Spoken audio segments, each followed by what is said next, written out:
Baha rin po sa ilang bahagi ng Mindanao dahil naman sa habagat. Napalusong sa rumaragasang ilog ang ilang residente para maitawid ang isang kabaong. Saksi si Efren Mamak ng GMA Regional TV. Bit-bit ang isang kabaong, nilusong ng ilang residente ng Sindangan, Zamboanga del Norte ang mataas na ragasan ng ilog sa barangay Dumalugdog kahapon.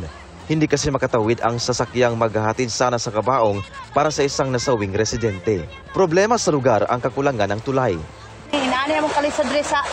Ito yung gusani. Asa naman tao ng tulay. Isip teacher, maluoy ko sa akong mga pupil kay night time nga kanang dili sila ka eskwela tungod sa baha.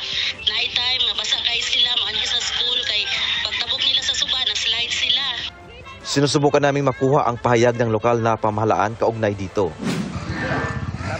Tabok mga ka-farmers. Baha rin kahapon sa Alicia, Zamboanga, Sibugay kaya stranded ang mga residente at motorista. Naperwisyo rin ng baha ang ilang bahagi ng Tantangan, South Cotabato.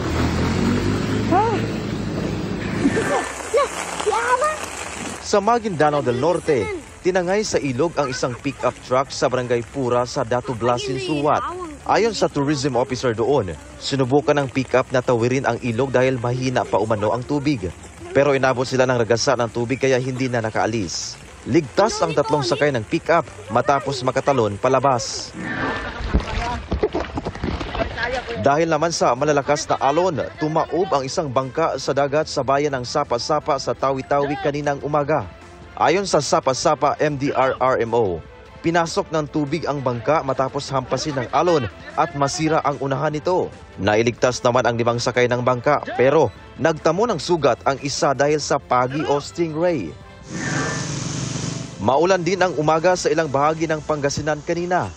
Kaya ang mga residente sa gilid ng Buwed River, particular sa barangay Kayanga sa San Fabian, maagang nakaalerto. Ang tubig po doon, nung last na bumaha po, hanggang po dito sa amin. Tapos hindi ko lang po dito alam, hanggang dito po yung tubig.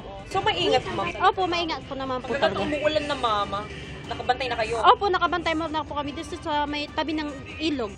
Itinaas ng Pangasinan PDRRMO kaninang alas 10 ng umaga ang red alert status sa lalawigan. Hudyat ito ng rekomendasyong preemptive evacuation, lalo na sa mga nakatira malapit sa mga river system. Nakamonitor din kanina ang Office of Civil Defense dahil sa masamang panahon. Ayon sa Pag-asa, habagat at localized thunderstorm ang nagpaulan kahapon sa Mindanao. Habagat din na sinabayan ng Bagyong Isang naman ang nakaaapekto sa malaking bahagi ng bansa ngayong araw. Para sa GMA Integrated News, ako si Efren Mamak ng GMA Regional TV, ang inyong saksi. Mga kapuso, maging una sa saksi. Mag-subscribe sa GMA Integrated News sa YouTube para sa iba't ibang balita.